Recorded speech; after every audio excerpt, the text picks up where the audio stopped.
What's going on, y'all? Chris back doing another podcast on AEW. So it started off with the tag team battle royale. We have Jurassic Express, the Acclaim, Inner Circle, members of Dark Order, the Young Bucks, Private Party, and Top Flight. Now the Young Bucks, they were the winners of this match last year.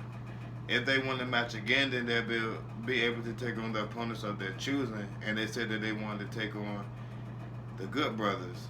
Now, speaking of the Good Brothers, they are the Impact Tag Team Champions, and Private Party, they are the number one contender for them. Now, whoever won this match, if it wasn't Young Bucks, would be able to take on the Young Bucks at Revolution. I can't wait for that pay-per-view. It's going to be lit, as always. So, the match itself, I thought it was a very good match. I mean, it was kind of scripted in a way. You already knew who was going to win. The Inner Circle, they had the most people in the match. Dark Order, they had the second most amount of people in the match. It was the same rules as a battle royale. The person had to be thrown over the top rope, and once both members of the team were eliminated, then they were done. It was a good match. Jericho, he's been on point. He won the match again with the Judas Effect. So now, him and Sammy, Lacette's guys, are going to be taking on the Young Bucks. I think that's going to be one hell of a match. The Young Bucks, I still believe that they're the best tag team in the world in wrestling right now, so they'll be successful in their title defense, unless the number games catch them, but who knows? It's hard to say. So then we had number 4, Thunder Rosa versus Dr. Britt Baker, who's the number 3 contender. I'm so pissed about this match because this was a very good women's match, and it was back and forth. You didn't know who was going to win. Neither girl didn't want to give up. And then, of course, Dr. Britt Baker, I believe her assistant's name is Rose. They had to cheat, and that's how Baker was able to beat her. But I hope Thunder Rosa gets her again at Revolution, and I hope she whoops that ass. We had Chaos Project versus Matt Hardy and Heyman Adam Page. Now, this match was brought about because last week Chaos Project was making fun of Brody Jr.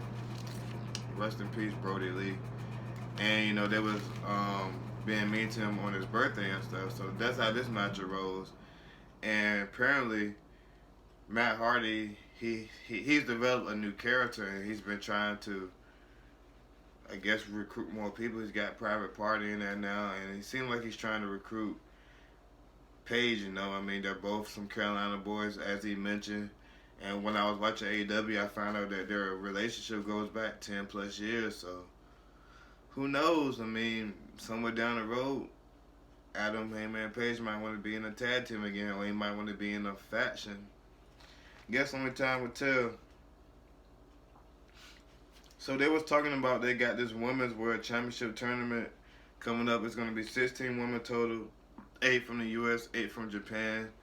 It's kind of like what WWE did in a way with the May Classic, but I'm still looking forward to seeing it because AEW, they know how to produce some very good matches. But speaking of something that's kind of off topic, so I want to get y'all opinion on this. People are saying that they have, they're by bringing in New World Japan Wrestling and Impact Wrestling because they aren't going to make the numbers to stay on TNT. I want to get y'all opinion. How do y'all feel about that? Because, I do know that on TNT, that if you ain't producing numbers and stuff, you ain't going to be up there for long. So that's something that's be interesting. And then also I wonder is this alliance to maybe take down WWE. I don't think WWE is going to go anywhere because it's been around for 30, 40 years. But who knows?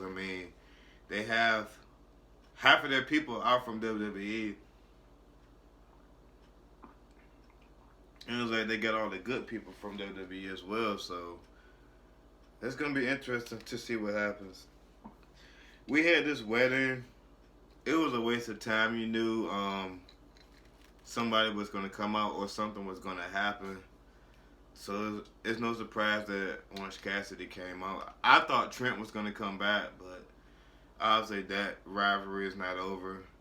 That dude who was the officiator for the wedding or whatever he was called, he was creeping me out, man. I thought it was Aber. No, I didn't think it was Aber, but he looked like Aber to me. Y'all know Aber from WWE A Train.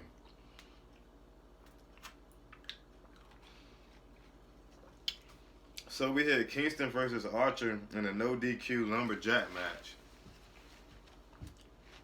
That was another good match. Like I said last time I spoke, this rivalry has been brewing for a while.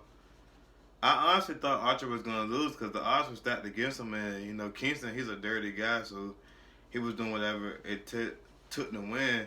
And every time he got thrown outside the ring, Archer being, he was attacked. But when Kingston got thrown out the ring, they didn't touch him at first. And I noticed that, I guess it's like this in all lumberjack matches. It's like half of the people on one side, half on the other side. Anyway, this was a very good, crazy match, you know. It went back and forth. Like I said, I thought Kingston was going to lose. I mean, not Kingston. I thought Archer was going to lose, but he ended up winning the match. Then we had Omega, Good Brothers, and versus Pac, Ray Phoenix, and Jon Moxley. Now, Jon Moxley, he's the #1 contender. Ray Phoenix is the #3 contender, and Pac is the #5 contender. That's crazy, man. This was a very good high-flying match as well, explosive. All that happened when Ray Phoenix came in the ring.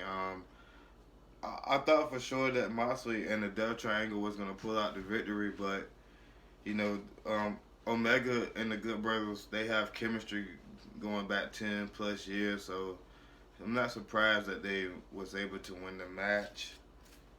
And another thing that stood out to me when I was when I seen Jon Moxley, they say his record was 27-1-1. Good God, man, that's crazy. Then he was the champ for 277 days. I cannot believe that. And then, so y'all, I'm on this Facebook group, right, for AEW and WWE. And somebody posted a picture of Luke Gallows up there talking about how he can't wrestle and everything, how he's got 5 moves. I can't see that now, but what came to my mind was, how many of y'all remember this guy used to be Festus in WWE? I just thought that shit was so funny, man. Anyway, I hope y'all enjoyed my podcast. Please subscribe. Thanks.